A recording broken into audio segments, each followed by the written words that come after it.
नमस्कार दोस्तों, आपका एक बार फिर से बहुत बहुत स्वागत है मेरे इस चैनल में। मेरा नाम है राघव, आप देख रहे हो डीसीपी एजुकेशन। आज का जो हमारा टॉपिक है वो है precautions regarding value added method. ऐसे कौन से प्रिकॉशंस हैं जो हमें लेने पड़ते हैं जब हम वैल्यू एडिड मेथड के थ्रू नेशनल इनकम को काउंट करते हैं उस टाइम पे। पहला हमारा प्रिकॉशन है value of second hand goods is not included in our national income. जो हमारे सेकेंड हैंड गुड्स के सेल और परचेज होती है, जब हमने कोई चीज यूज की उसके बाद जब हमने उसको सेल कर दिया, यूज करने के बाद जब हमने उसको सेल कर दिया तो उस टाइम पे वो हो गए सेकेंड हैंड गुड्स। ठीक है, तो उस टाइम पे वो जो सेल होगी उसकी और जो कस्टमर उसको परचेज करेगा, ठीक है, आपने सेल किया और जिसने परचेज किया वो सेल का रिकॉर्ड, क्योंकि वो सेकेंड हैंड गुड्स होंगे तो हम नेशनल इनकम में उस सेकेंड हैंड गुड्स की वैल्यू को इंक्लूड नहीं करेंगे। ऐसा क्यों? हमने बोला था कि जब कोई भी सेल होगी तो हम वैल्यू ऑफ आउटपुट में हम उसको इंक्लूड करेंगे, लेकिन इसमें हम ऐसा नहीं कर रहे।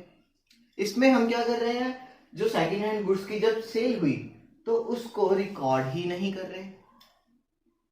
तो ऐसा इसलिए होगा क्योंकि वो जो सेकेंड हैंड गुड्स है उसकी सेकेंड टाइम सेल हो रही है। सेकेंड हैंड गुड्स की सेकेंड टाइम सेल हो रही है, क्योंकि फर्स्ट टाइम वो सेल हुए थे जब वो किसी इंडस्ट्री ने प्रोड्यूस करके अपनी तरफ से as a first hand, as a sealed product जब उन्होंने एक फर्स्ट कस्टमर को दिया था तो वो थी उसकी फर्स्ट सेल। और फर्स्ट कस्टमर ने जब उसको उसके सेकंड कस्टमर को सेल किया तो वो हो गई उसकी सेकंड सेल। मतलब प्रोडक्शन से निकल के वो पहले तो गया, पहले सेल हुआ फर्स्ट कस्टमर को, उसके बाद फर्स्ट कस्टमर ने उसको यूज किया और उसके बाद उसने कुछ टाइम बाद उसको सेकंड कस्टमर को सेल कर दिया, इसीलिए वो सेकंड हैंड गुड्स कहलाए। जब हमने फर्स्ट टाइम उसको सेल किया फर्स्ट कस्टमर के हाथ में तो उस टाइम पे उसकी वैल्यू नेशनल इनकम में इंक्लूड हो चुकी थी। तो इसीलिए हमने जब उसको सेकेंड टाइम सेल किया तो उसको हमने नेशनल इनकम में रिकॉर्ड नहीं किया, क्योंकि अगर हम उस सेकेंड सेल को भी उसमें इंक्लूड कर देते तो होना क्या था, हमें डबल काउंटिंग की प्रॉब्लम आ जानी थी। डबल काउंटिंग का मतलब कि एक गुड्स की वैल्यू को हमने दो बार रिकॉर्ड कर देना था। फॉर एग्जाम्पल एक कार है और उस कार की वैल्यू है फॉर एग्जाम्पल 5 लाख रुपीस। जब वो प्रोडक्शन यूनिट से निकली और 5 लाख रुपीस में उसको एक कस्टमर ए ने परचेज कर लिया, तो जब उसने प्रोडक्शन यूनिट से उस कार को परचेज किया तो उस टाइम पे प्रोडक्शन यूनिट की सेल हुई और वैल्यू एडिड मेथड से जब हमने नेशनल इनकम निकाली तो हमने क्या देखा कि उस सेल की वैल्यू को हमने नेशनल इनकम में इंक्लूड कर दिया। वैल्यू एडिड में हमने वो सेल की 5 लाख वैल्यू इंक्लूड कर दी, ठीक है, बिकॉज वो फर्स्ट टाइम सेल हुआ है और हम क्या करते हैं कि सेल माइनस इंटरमीडिएट गुड्स। तो क्योंकि वो फाइनल कंजम्पशन के लिए कस्टमर ने परचेज किया तो हमने उसकी वैल्यू को वैल्यू एडिड में 5 लाख के साथ शो कर दिया, ठीक है। अब ये नेशनल इनकम में हमारे इंक्लूड हो गए। अब उस कस्टमर ने उस कार को कुछ मंथ के लिए यूज किया और उसके बाद उसको आगे कस्टमर बी को 3 लाख में सेल कर दिया, ठीक है। और जब कस्टमर बी ने उसको 3 लाख रुपीस में परचेज किया तो एक साइड से सेल हुई, एक साइड से परचेज हुई, ठीक है। एक साइड से सेल हो रही है, एक साइड से परचेज हो रही है, लेकिन इसकी वैल्यू को अब हम नेशनल इनकम में इंक्लूड नहीं कर सकते। इसके पीछे का रीजन कि उसकी उस कार की एक्चुअल वर्थ कितनी है, 5 लाख रुपीस, जो कि प्रोडक्शन यूनिट ने डिसाइड की है। और अगर हम इस सेल परचेज को अपने नेशनल इनकम में काउंट कर लेंगे, तो उस कंडीशन में 5 लाख प्लस 3 लाख, तो उस कार की जिसकी बेसिक वैल्यू है 5 लाख, बट हमारी नेशनल इनकम में कितनी हो जाएगी 8 लाख। जब इस तरह की कंडीशन आ जाए कि हमारे नेशनल इनकम में किसी भी गुड या सर्विसेज की एक्चुअल वर्थ से ज्यादा की वैल्यू शो हो, उस कंडीशन को हम बोलते हैं डबल काउंटिंग की प्रॉब्लम ऑफ डबल काउंटिंग। इस प्रॉब्लम को देखते हुए हमने क्या सोल्यूशन निकाला कि हम सेकेंड हैंड गुड्स की वैल्यू को अपने नेशनल इनकम में इंक्लूड नहीं करेंगे। ठीक है, अब आप ये चीज याद रखना कि हम नेशनल इनकम में सेकेंड हैंड गुड्स की सेल या परचेज को इंक्लूड नहीं करते, वो हमारे वैल्यू एडेड या नेशनल इनकम का ही पार्ट नहीं है। अच्छा, तो ये तो पता चल गया कि हम सेकेंड हैंड गुड्स की मार्केट वैल्यू को हम इंक्लूड नहीं करते नेशनल इनकम में, but commission earned on the account of sale of second hand goods is included in our national income।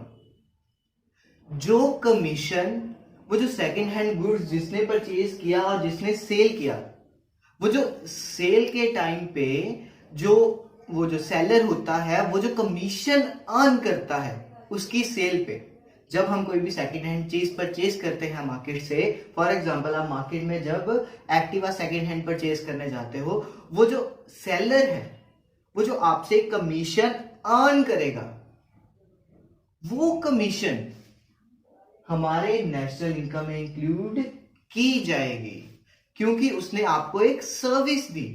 Service कैसी दी कि उसने आपको एक कस्टमर से गुड्स को परचेज करके बी कस्टमर को बेचा।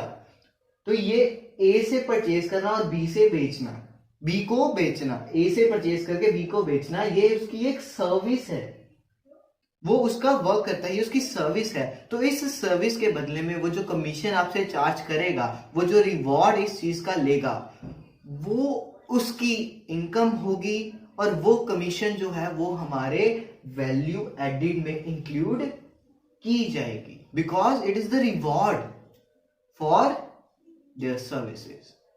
सो इसके कारण हमें क्या पता चला कि सेकेंड हैंड गुड्स की वैल्यू को तो हम इंक्लूड नहीं करते, लेकिन उसके ऊपर कमाई गई कमीशन, वो जो उसको सेल करके उसके ऊपर जो कमीशन कमाई, उसकी कमीशन की वैल्यू को हम नेशनल इनकम में इंक्लूड करते हैं। ठीक है, अब हो गया क्लियर? चलो, ये था हमारा पहला precaution at the time of value added. हमारा दूसरा प्रिकॉशन है imputed value of production for self consumption is included in our national income। जो प्रोडक्शन हमने सेल्फ कंजम्पशन के लिए की, उसकी imputed वैल्यू को हम नेशनल इनकम में काउंट करेंगे। ये है हमारा दूसरा प्रिकॉशन। इसका क्या मतलब? पहले imputed वैल्यू क्या होती है? What is imputed value? imputed value एक एस्टिमेटेड वैल्यू होती है।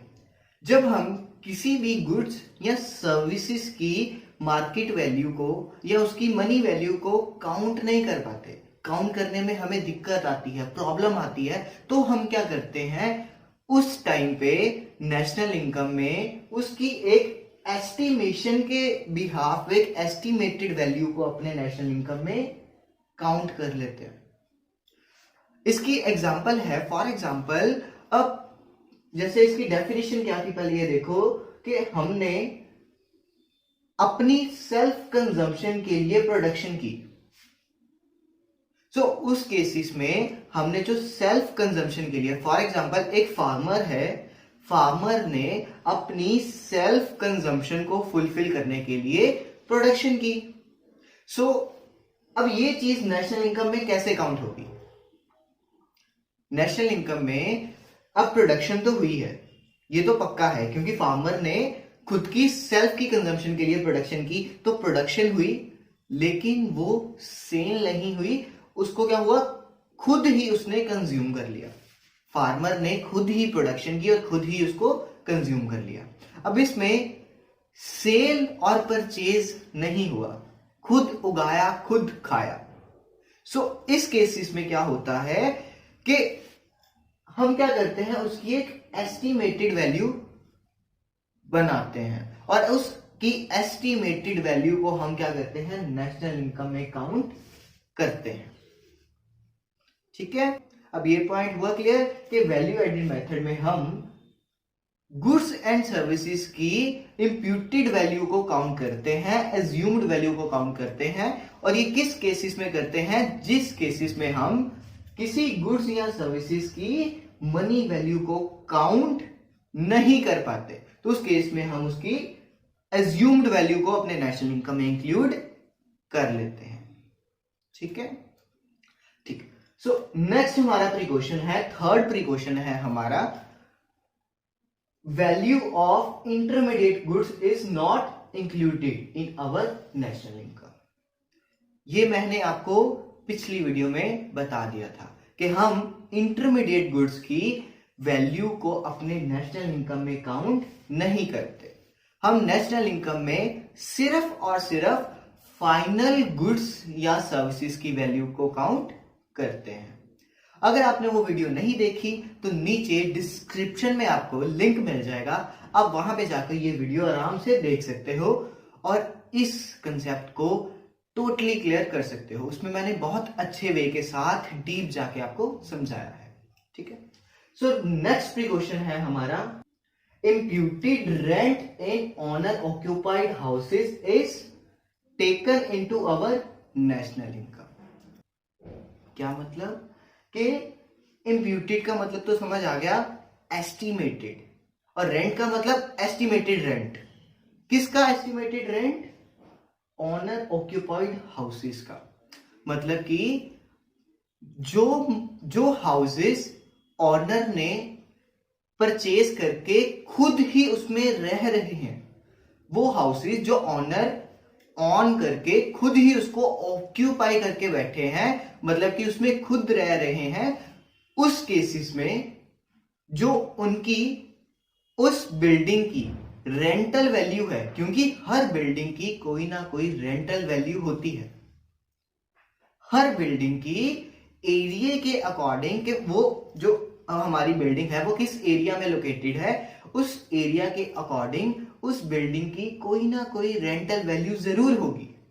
सो उस रेंटल वैल्यू, क्योंकि अब वो ऑनर के थ्रू ऑक्यूपाई किए गए हैं, तो उसकी हम रेंटल वैल्यू को मनी की फॉर्म में काउंट नहीं कर पाएंगे, तो हम क्या करते हैं, उसकी इंप्यूटेड वैल्यू को अपने नेशनल इनकम में काउंट करते हैं। ठीक है ना, उसकी इंप्यूटेड वैल्यू को अब नेशनल इनकम में हम काउंट कर लेते हैं। जो भी हाउस ऑनर ने खुद ऑक्यूपाई किए हुए हैं, अब उसको रेंट तो पे करना नहीं पड़ेगा उस हाउस का, क्योंकि वो खुद उस चीज का ऑनर है और उसने खुद ही वो घर खुद की कंजम्पशन के लिए यूज कर रहा है। तो हम क्या करते हैं नेशनल इनकम में, क्योंकि नेशनल इनकम के अकॉर्डिंग हर बिल्डिंग का एक रेंटल वैल्यू होती है, तो उस रेंटल वैल्यू को अब जो ऑनर है वो खुद तो पे करेगा नहीं, क्योंकि वो खुद ही ऑनर है उस चीज का। तो उस केसेस में हम नेशनल इनकम में उसकी इंप्यूटेड रेंट, एक एस्टिमेटेड रेंट मान के उसकी वैल्यू को जो है हम नेशनल इनकम में काउंट कर देते हैं। लास्ट प्रिकॉशन है हमारा, services for self consumption is not included in our national income. वो सर्विसेज जो हमने सेल्फ कंजम्पशन के लिए की, उस तरह की सर्विसेज हमारे नेशनल इनकम में काउंट नहीं की जाएंगी। इसके पीछे का रीजन, पहले तो ये देखो ये सर्विसेज होती कौन सी हैं। सो इसकी बेस्ट एग्जांपल है हाउसवाइफ। हाउसवाइफ सारा दिन हमारे लिए वर्क करती हैं, सुबह के लिए नाश्ता, दोपहर के लिए खाना, रात के लिए खाना, शाम के टाइम पे चाय वगैरह, ये सारी सर्विसेज कौन देता है हमें? हाउसवाइफ। सो अगर हम हाउसवाइफ को ये वर्क ना करने दें और उनके बदले में किसी को हायर करें, सो उस केसेस में हमें जो बंदा हमने हायर किया है, जो इंसान हमने हायर किया है, उसको पेमेंट देनी पड़ेगी, सैलरीज देनी पड़ेंगी। सो इस केस में हाउसवाइफ की भी तो वही सैलरी बनती है जो हम दूसरों को देंगे। बनती है कि नहीं बनती? ऑब्वियसली उनकी भी सैलरी बनती है, बट हर घर में जाके ये चीज चेक करना बहुत ही मुश्किल हो जाता है। उनकी वैल्यूज को, वो जो हाउसवाइफ हमें सर्विसेज सेल्फ कंजम्पशन के लिए दे रही हैं, वो सेल्फ कंजम्पशन का मतलब वो सर्विसेज जो हमें हाउसवाइफ देती हैं वो हमारी सेल्फ कंजम्पशन है, और उसकी वैल्यू को काउंट करना नेशनल इनकम में बहुत ही मुश्किल होता है। तो इसके कारण हम उस तरह की वैल्यूज को नेशनल इनकम में काउंट ही नहीं करते। ठीक है, हम सेल्फ कंजम्पशन के लिए दी गई सर्विसेज को नेशनल इनकम में काउंट नहीं करते। ठीक है, अब ये चीज ध्यान में रखना। ठीक है, सो ये चीज आप ध्यान में रखना, और मेरी वीडियोस को मैं आपको बोलता हूं मिस मत किया करो, क्योंकि यहां पे आपको पढ़ाया नहीं जाता, यहां पे आपको पढ़ाया नहीं जाता, सिखाया जाता है। सो मिस मत किया करो, मैं आपको पूरी कोशिश करता हूं सिखाने की। सो इस वीडियो को अभी मैं इस कंसेप्ट के साथ यहीं पे खत्म करता हूं। अगली वीडियो में मैं आपको ये सारा समझाऊंगा। सो ये वीडियो को यहां तक देखने के लिए आपका बहुत बहुत धन्यवाद। हम मिलते हैं अगली वीडियो में, और अगली वीडियो में मैं आपको न्यूमेरिकल करवाऊंगा। सो बाय बाय, टेक केयर।